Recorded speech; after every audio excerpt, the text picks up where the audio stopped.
Il faut que tu prophétises encore sur un grand nombre de peuples et de nations et de langues et de rois. Apocalypse 10, verset 11.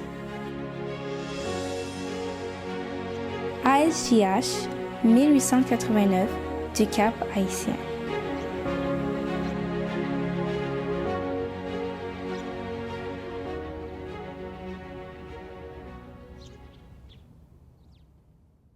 Le Père m'aime, parce que je donne ma vie, afin de la reprendre.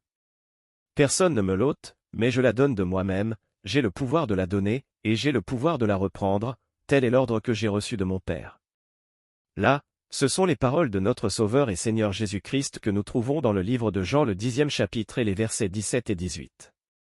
Chers amis, c'est ainsi que commence notre 17e courte présentation de notre série, Réponse aux objections trinitaires. Relisons notre verset. Le Père m'aime, parce que je donne ma vie, afin de la reprendre.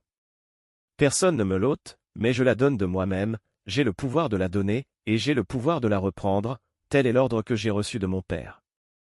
Ces versets sont souvent utilisés pour soutenir l'idée que Jésus n'est pas réellement, véritablement, et complètement mort, et qu'il était capable de se lever d'entre les morts. Cependant, ces versets doivent être mis en harmonie avec d'autres textes comme Ésaïe 53 verset 12 qui dit que Jésus s'est livré lui-même à la mort, et avec plus de 30 textes du Nouveau Testament enseignant que Jésus a été ressuscité par le Père.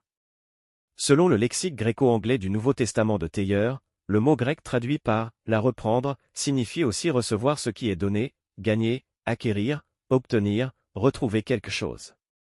Le même terme grec est utilisé au verset 18, mais, est traduit par « recevoir ». Christ a donné sa vie afin de pouvoir la recevoir à nouveau. Le mot grec traduit par « pouvoir » signifie pouvoir dans le sens d'autorité ou permission plutôt que dans le sens de pouvoir d'une force physique. Lisons à nouveau les versets avec une traduction plus logique des mots. Jésus dit, « Le Père m'aime, parce que je donne ma vie, afin de la recevoir à nouveau.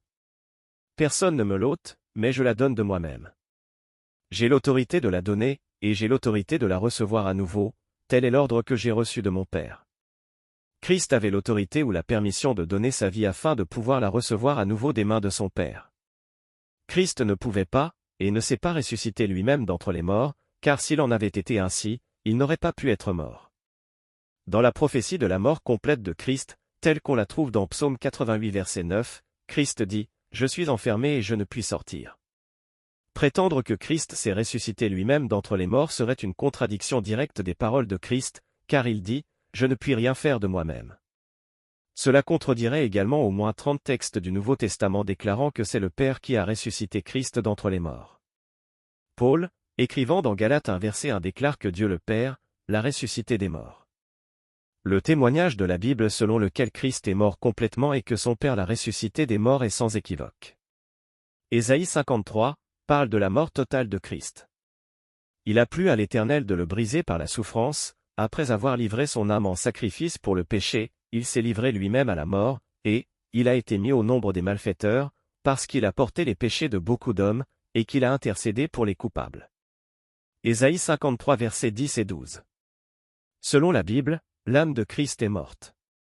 C'est son âme qui a été offerte en sacrifice pour le péché. Si un mort ne peut même pas penser, il peut encore moins se ressusciter lui-même d'entre les morts. Chers amis, nous vous donnons rendez-vous pour notre 18e courte présentation. Restez avec la paix de Dieu au nom du Christ.